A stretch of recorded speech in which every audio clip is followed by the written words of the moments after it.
Welcome to part 5, the last episode, the finale of this 5-part wood-fired oven masterclass series where I sit down in the United Kingdom and talk to David Jones from the Manna from Devon Cooking School.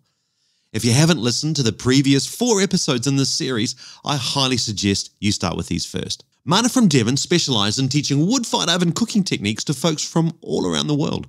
In part 5 of this masterclass series, it's live cook time. I love a live cook, especially from folks who are so passionate with cooking in wood-fired ovens. David and I head into the wood-fired oven kitchen and cook up an amazing lunch, which Holly, my wife Rachel, and I all thoroughly enjoyed. David is a master cooking with wood-fired ovens, and I don't say that lightly. If you have listened to the previous 4 episodes in this masterclass series, you will know what I mean. David is a huge wealth of knowledge, and I am so very grateful to both Holly and David for coming on to the Wood-Fired Oven podcast and sharing this expertise freely with us all. Buttery bread rolls, baked camembert, tomatoes on a bed of gorgeous onions, and a gloriously golden chicken and ham pie were all cooked at the same time, I should add, in David's very versatile Bushman wood-fired oven. This live cook right in front of the oven is inspiring and delicious. You can find out more about this wonderful wood-fired oven cooking school by checking out their website, mannafromdevon.com. I'll leave a bunch of links to their website, books, and online courses in the show notes. If you would like to become a supporter of the Wood-Fired Oven podcast, please consider it. It would be most appreciated. Head over to woodfiredoven.cooking/support, where I've left a few options for you to consider. Okay, sit back, relax, and join me for this last episode in this wonderfully inspiring series as we continue this incredible 5-part wood-fired oven masterclass. Get ready for a delicious live cook in front of the wood-fired oven with David Jones. Hi, this is Ben. This is Adrian. This is Clive. This is David Jones from the Manna from Devon Cooking School, and you are listening to the Wood-Fired Oven podcast with Mark Goston. The United Kingdom is a gorgeous place. Lush green rolling hills, gorgeous meandering rivers, and stunning wild coastlines. About 4.5 hours southwest of London lies Kingswear in South Devon, a particularly stunning area, so much so in fact that it holds national status in the UK as a designated area of outstanding natural beauty, and I can see why. I've travelled here from Brisbane, Australia to visit today's very special guests. David and Holly Jones own and operate the well-known Manna from Devon Cooking School, located near the beautiful River Dart. They have been teaching folks from all around the world wood-fired oven cooking techniques for over 15 years in this amazing place. So I am very excited to chat with David today. They are also authors of 3 gorgeous wood-fired oven cookbooks, which I discussed back in Season 2, Episode 3 of the show. Got some wonderful things on the table in front of us here. Explain what we've got. So, what we have is, we've got some bread rolls. Oh, they smell divine. Nice buttery little bread rolls. And some tomatoes on a bed of onions to roast. We've got a little camembert. Oh, beautiful. In the terracotta pot there. In a terracotta pot. Oh, it's gorgeous. And we've got a pie. That looks amazing. Yeah. Something you prepared earlier. Something we prepared earlier. Chicken and ham pie. Oh my gosh. Fab. What a feast. Yeah. My goodness. Okay. All right. So the idea is this is all going to go in the oven at the same time. Okay. All right. So we've got the oven heated up. We've got the oven settled in temperature. So what sort of temps are we talking about? Hopefully a little above 200 degrees. Yep. Maybe quite a bit, because I'm going to put quite a lot of things in the oven. So they'll take some heat out, but hopefully then still be above 200 degrees to cook all of this at the same time. Okay. And so that would be a challenge for me, I think, to do all of this at the same time. But yeah, you've done this before, so it's, well, high expectations.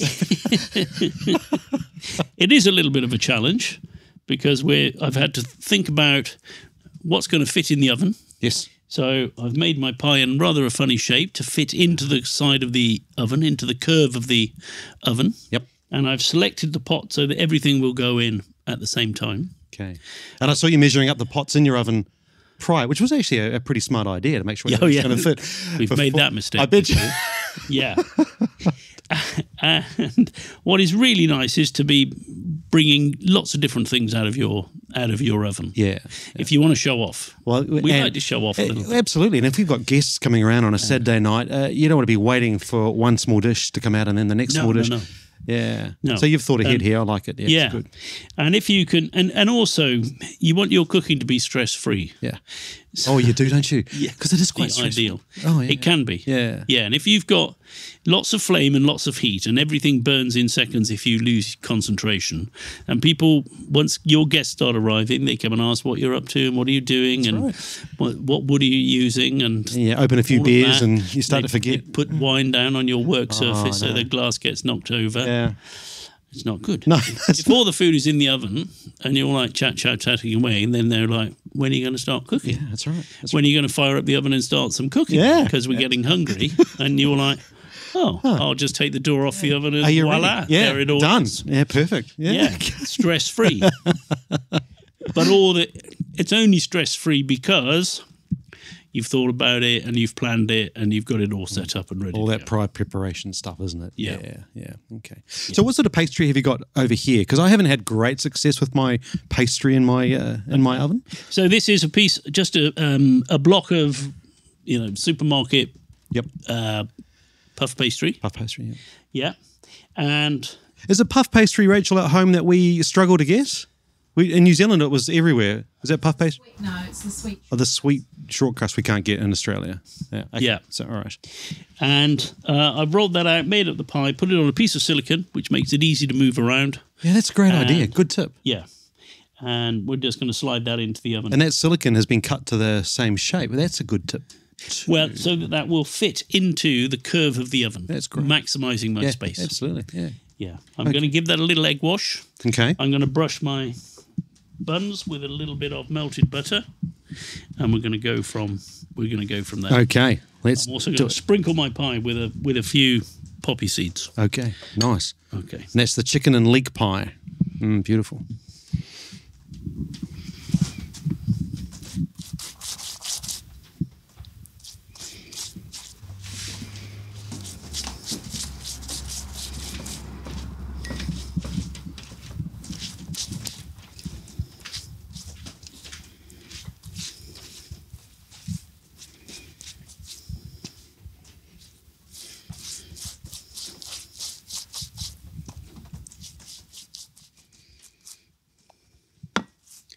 I kind of thought that most of your guests you have on your podcast will be doing something dramatic. So they'll be cooking a steak over a That's grill, right. or they'll be making pizza with a lot of flame. Yes, we have some of those. So I thought, well, what if we try and do something I think this is great. which is a little more subtle? Yes. And But this is great. It shows the versatility of these ovens, doesn't it? And like we said, it's not just a pizza oven. it certainly is not. Okay, so you're reaching into your jar now and you've got poppy seeds that you're sprinkling on top of the pie. Oh, that looks so good. Really must try doing some more pies in the oven. I think that's just great. And baking, as far as any kind of baking is concerned, pastry, bread, or cakes, really what you want in any oven is for it to be stable in temperature, so it's not wildly going up and down. It's sitting at one temperature or falling very slightly, and you want it to be even. So front, back, left, right, all the same temperature. Yeah, right. Okay. You really only get that when you take the fire out of your oven. Yeah, gotcha. Before that, it's all a bit all over the place. So you've just taken the lid off the bread buns here. Oh, they smell lovely. We're going to give them a little coating of melted butter, which will just keep them a little softer. We're going for a soft finish here rather than a crispy, crusty finish. Okay. So a little butter, and I'm going to cook them at least part of the cooking with a lid on. Okay. Which keeps it all humid and helps the rise, but also will stop them from forming too much of a crust. Right. If I cook in the wood-fired oven without the lid on, I can get the most fantastic crusty bread. Right. Really good. But the lid on keeps the humidity in and keeps them nice and soft. Yeah, right. And sometimes you don't want crusty bread. So we'll have a little look at the oven here. And the oven I fired earlier, and I had the fire burning in there for an hour or so. Okay. Maybe a little over an hour, to put heat into the mass of the oven. And now I've taken everything out of the oven. It's completely cleared out. So no embers, we've no fire. We've just got the heat of the oven, which is now acting like a big old battery, a 360-degree, three-dimensional heating element wrapped around my food. It's going to put heat into the food from every direction at once, and everything should cook nice and evenly. Okay, right. I think the temperature is sitting around 250 degrees. Yes. And I'm judging that from a combination of the thermometers I've got on the oven, although they're not always super accurate, and by sticking my hand in the oven and feeling the... So how many Mississippis would that be for you? 4. 4 Mississippis for around about a 250-ish temp. Yeah. So he's putting his hand in the oven. Now, you're a brave man doing that. Yeah. Yeah. Well done. But it's only when I feel the heat, not how long I can hold it there for. I can hold it there for much. Okay, so it's just as you feel the heat on the hand. Okay, gotcha. Yeah. Righto. I'm keeping the door on because now I want to keep that evenness, keep that stability. As soon as I open the door, I let a load of cold air in, and the flue sucks a load of hot air out. Yeah. So my temperatures become uneven again. Right. So we have to get used to just leaving the door shut and not taking a peek. Yeah. Yeah. Okay. Exactly. And the first time anybody cooks just with retained heat, it's really difficult not to open the door every 5 minutes. I know. Particularly with bread in the oven, because it smells so good when you open the door and smell it. Yeah. Oh, it wafts over my backyard back in Brisbane. It's lovely. And it's not the end of the world, because our heat is stored in the oven. Yeah. In the mass of the oven. Yeah. But every time we let some out, we draw a bit more out of the oven. Yeah. And it takes a little while to come back up to temperature. Okay. So we're going to pop all these dishes in. Okay, so the pie is going in first. Yeah. So the pie is going in on the silicon tray, and it's on a piece of steel to make putting it in easier. Yeah, that fits really well on the side of your oven. You've done it before, for sure. Yeah. No, I never have. I absolutely haven't. I made that up this morning. It's very interesting. It's 3 very different types of dishes all going in at the same time. And then the door's going back on. And now we wait. I'm going to put a timer on it. Okay. For 15 minutes. 15 minutes. Well done. Well, we'll come back again in 15 minutes. And it's not, obviously, it's not the most thrilling and exciting. In fact, it's cooking made for radio. Yeah, it is. It wouldn't make a great video. This is perfect now for us, isn't it? It's great. So this sort of, I really encourage everybody to do this with their wood-fired oven. Yeah. To try, if they've got a refractory wood-fired oven, to cook with the retained heat and get used to doing that. Yeah. Because once you've overcome that initial, I don't believe there's that much heat stored in my oven, I don't trust it, because it's not intuitive, it's not, you can't see it, and you become confident with that, it's just the most relaxing way of cooking. It's great. Would you say that effectively, whatever we can cook inside our kitchens and our electric oven, give or take, we can cook inside these wonderful things? Absolutely. Yep. Yeah. Everything from, obviously, pizzas at 500 degrees to baked Alaska and meringues at 50 degrees, we can cook in the oven. So you've done meringues? Something? Yeah. We've done meringues. Have you? Yeah. Like a lemon meringue pie. That's my favourite dessert. Yeah. We should try that one day. Yeah, that'd be great. Yeah. Okay, so we're going to take a peek now at this food that's been cooking for about 20-odd minutes. 15. I beg your pardon, 15. Yeah. And we talked about hope, and we talked about planning of your food. And so when you open this door, it's going to be perfect, isn't it? Well, I'm not crossing anything. Okay. So let's have a look. Let's just have a look. Oh, that pie looks pretty perfect to me. So I'm hoping that, I'm not hoping, this should have nicely heated up. And I can get the lid off. Oh, that looks amazing. Nice, that's the camembert and the little terracotta pot there. Okay, so now sliding out of the oven are the bread rolls. Oh my gosh, look at those. Look at those. They're amazing. So now I'm going to take the top off those and let them cook for another 5 or 10. Oh my to gosh. get some crust. That looks amazing. There for a second. My tomatoes are bubbling away, and I want those to bubble away. And actually, I would cook these, 45 minutes, even up to an hour. So I'm really kind of concentrating. Yep. So those tomatoes are sitting on a bed of what? What's under them? Onion. Onion. Yeah, very nice.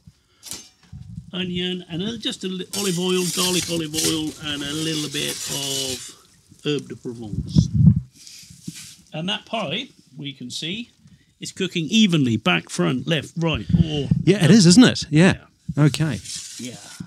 So, yeah, that looks so good. Okay, so the pie's gone back in. The bread rolls are going back into the oven. Going back in.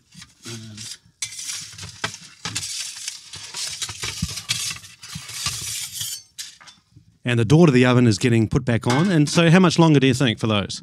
Another 5-7 minutes for the bread. We'll keep the cheese warm, and then hopefully we'll be able to dip the bread straight into that cheese. Oh, it's beautiful. Yeah. Is that honey on top of the brie? Now, what did we discuss? Olive oil, thyme, and garlic. Yeah, beautiful. Absolutely beautiful. I first had this dish when I interviewed Chris Avozo. It was out the south of Queensland, and he presented camembert in a Keswala pot, and he put the garlic inside, and he drizzled honey over the top of it. Oh, yeah. I think he might have had a bit of chili. Have you done it with honey before? Yeah. It's honey and a sprinkle of chili. Yeah, it's nice. Yeah. Oh, it's gorgeous. We had some brie last night, some British brie, and it was just divine. Yeah. I'm a bit of a home cheesemaker. Have you made some cheese yourself before? No. So I've done a Stilton, and I've made some cheddar and some brie, which is not... Wow. Brie's pretty easy to make, actually, but some mozzarella. It's a lot of fun, and do you like your cheeses? How do you create that crust on a brie? Oh, the white mold. It's a white mold, and it's one of the cheeses that doesn't really take that long. Once the correct bacteria has been applied to the cheese, it does it itself. So it just needs to be kept in a fairly humid environment. It goes into my cheese fridge for maybe 5 to 6 weeks, and within that time, the velvet mold has developed on the outside of the cheese, and it's it. And you've inoculated it with that mold? That's correct. So I buy, that's correct. So you buy commercial bacteria and molds. Yeah. And I buy milk from Delaney's Dairy, which is beautiful milk in Queensland that we get. And when I'm doing a breeze, we might make I don't know, maybe a dozen breeze at a time. If I'm I haven't done those for a couple of years now, but I particularly like making cheeses that will go in my cheese fridge for maybe 2 or 3 years. So the big cloth rat cheddars infused with Guinness or Shiraz, or my blue cheeses are my favourite. So I've done some big 3 kilo wheels of, it's my version of Stilton, which is up the road from where we are, somewhere. Cheddar's not far from here. Have you visited the Cheddar Caves? A very long time ago, because that wasn't far from where I was brought up. Okay, very long time ago. Okay, What about mozzarella? You haven't made mozzarella yourself with your wonderful pizzas? No, I haven't. It's easy. I'm sure. Yeah. It's easier to buy it, isn't it, in the supermarket? Well, it is. Yeah, perhaps we should try that. You can do a 30-minute mozzarella in the microwave. Can you? Yes, wow. And that's how I started. And it's very good. It's very good. Yeah. If you take the time and do the 8-hour version, it's exceptional. And it has some beautiful acidic development on the side of the tongue that you can taste after that amount of time. It's really beautiful. And the great thing about it is it freezes. Make batches of 24 litres of milk. It's an awful lot of mozzarella. Put it into freezer bags and freeze it. And we've still got it there. I guess if you're going to make cheese, you might as well make a lot. Correct. Make a little bit. No, and really, that when I first started, we were making little 1 kilo blocks. It's the same amount of effort to make a bigger block, and you might as well make a bigger block because it would just last longer, and it's more economic to do. Yeah. But you can't keep brie for years and years. But no, that's a quick eating cheese. Stilton and cheddar for years, a long time. I think my the Stilton's now gone, but I think that got to 18 months towards the end there. It changes a lot in that 18 months. It gets very creamy and very intense flavour the longer you leave it. The cheddar, I think it's now over 2 years. I've got 2 big cheddars now. Yeah, over 2. I'm going to cut a little bit, and then I'll have a little bit in another year's time, another bit in a year's time, and write notes about it. So we can see how it changes over 3 or 4 years. So that's nice. That's good. Okay, so you've taken the lid off, the door, I should say, off the oven second time now. Oh, that pie is browning up lovely, isn't it? It is. It is. Oh, it looks so good. And just spinning those breads around. Oh, they are looking just amazing. Yeah. And the tomatoes can carry on dehydrating for a few minutes more. That pie looks amazing. Wow. Okay, so we've opened the door for the third time. And the bread rolls, they're getting put back in, are they? Nope. No, they're done? Because they look pretty good to me. I think we're done. They look beautiful. Yeah. I'm giving those a little squeeze and... Oh, look at that. Beautiful tap on the top, soft on the sides. That looks amazing. And the pie now, beautiful golden brown over the whole... That is a triumph. My gosh, look at that. Yeah, that silicon mat's fantastic, isn't it? Yeah, makes it really easy. And the tomatoes are coming out now inside the terracotta pot. Oh, they're looking amazing. All that in and bring it all out, and it's all done and ready for lunch. And that it does look amazing, and the variety of food that you've prepared in the oven at one time, that's very motivating. So, well done. You've inspired me today. Excellent. Yes, you have. Good. Well done. Well, hopefully we'll inspire your listeners as well. Yes, I think so.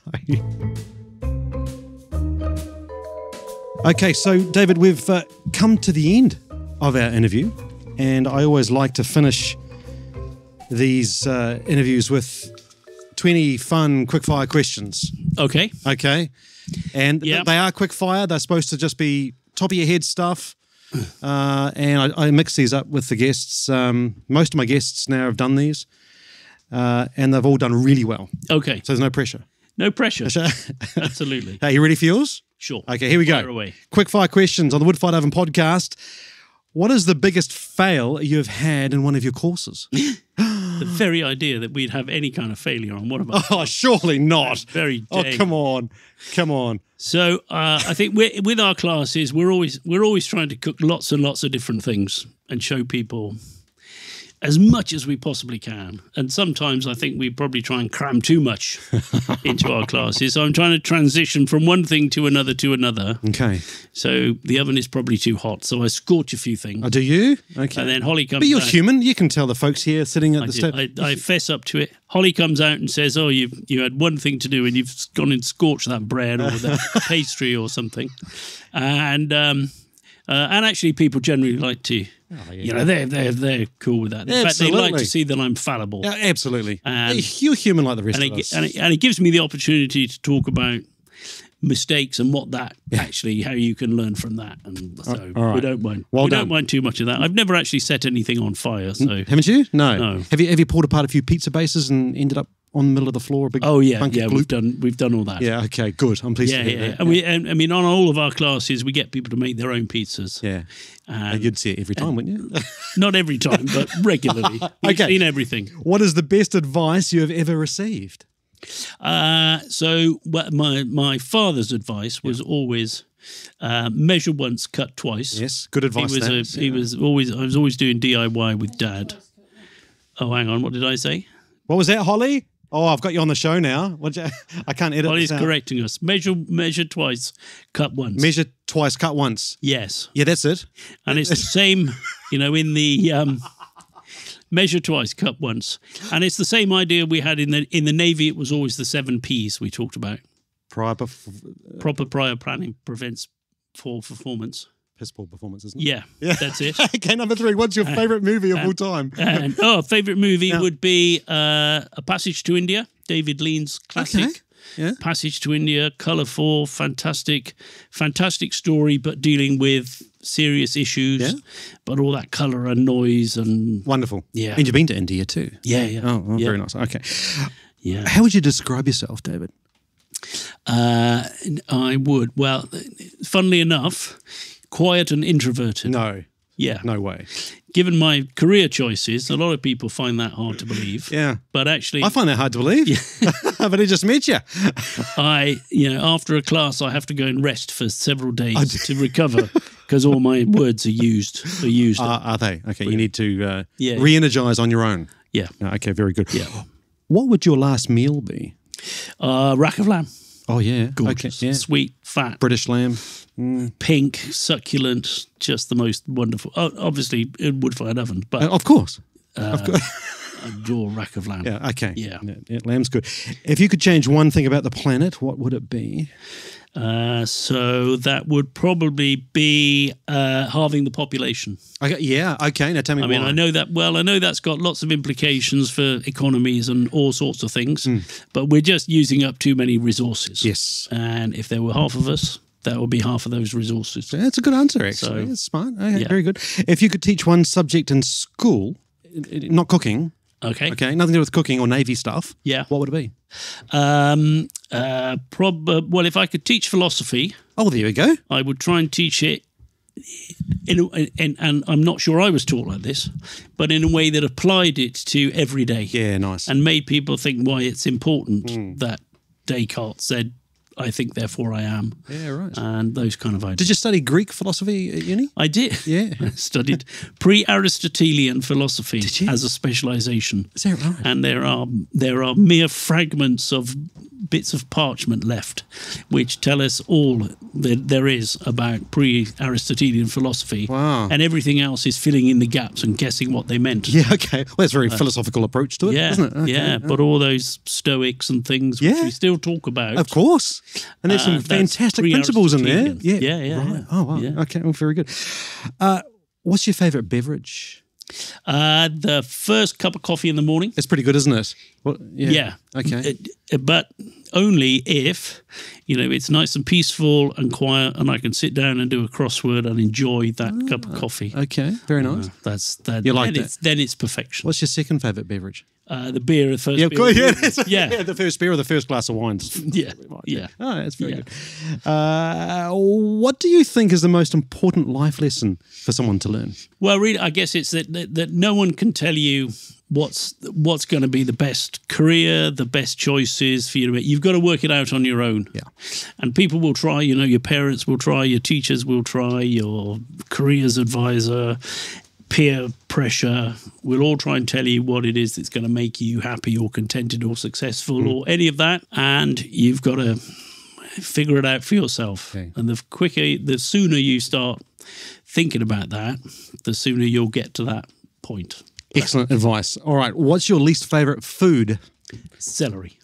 Really? It's got no nutritional value, has it? I think it's pretty much nothing. It's got no nutritional value, but raw, it's horrible. Yeah. Cooked, fine. Adds lovely, beautiful in a stock or in a base, but not raw. No, not raw. Okay. Yeah, can't agree there. Who is a person, dead or alive, you would love to have dinner with? Anthony Bourdain would be fantastic. Wouldn't that have been amazing? Or if you could, have any group of those fantastic food writers sat around a table and have dinner with them and just listen to them talking to each other, with Anthony Bourdain talking to Manna Jaffrey. Oh, yeah. He was a great storyteller, wasn't he? Yes. Oh, fantastic. Yeah. Oh, yeah. Yeah. Very missed. What would you bring on a one-way trip to Mars? Because we're all going soon, apparently. Yeah. Are we? Apparently. Yeah. Cryptic crosswords. Oh, you like your crosswords, cryptic ones. Cryptic crosswords, I guess. I'm assuming the feeding and stuff is all dealt with. Okay, and you're not coming back. You can't take your dog. It's one way. So cryptic crosswords. Okay, that's good. You could rub them out and do them again, I suppose. Yeah. Okay. How do you know when you've nailed a dish in your wood-fired oven? Whether it be in a class or on your own with just the two of you here? Because not every dish we put in our oven really rings true. No. So I think for me, it's when you put a dish in your oven, confident that is going to cook just how you want it to. And when you open the door and take it out again, it has cooked exactly as you intended, not how you hoped. So that's the important thing, that you put it in and you know that it's going to cook. Yes. So it comes out and it looks crisp and golden and whatever. And you thought, I knew that would happen. Yeah, that's right. That's when you've intended and well planned. Yeah. Oh, very good. Okay, if you could go back in time, what would you tell your 16-year-old self? I'm not sure you can tell a 16-year-old much, can you, really? No. We couldn't. No. With our daughters? No. So I'm not sure it would bear much fruit. But I guess I'd tell them that thing I said before.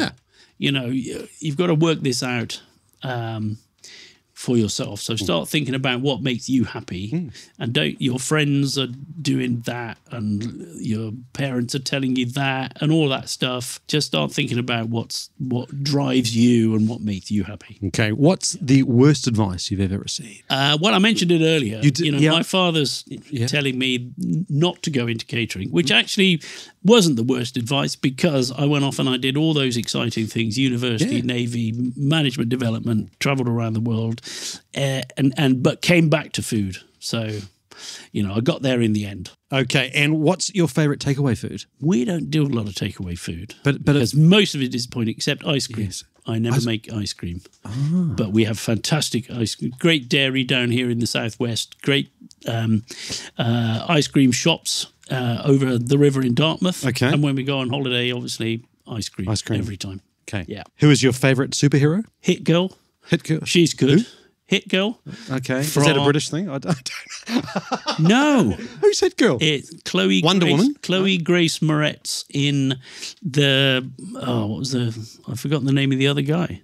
But it was kind of an irreverent. Okay. This guy who thought he could be like a superhero, so he got all togged up. Okay. But he was really useless.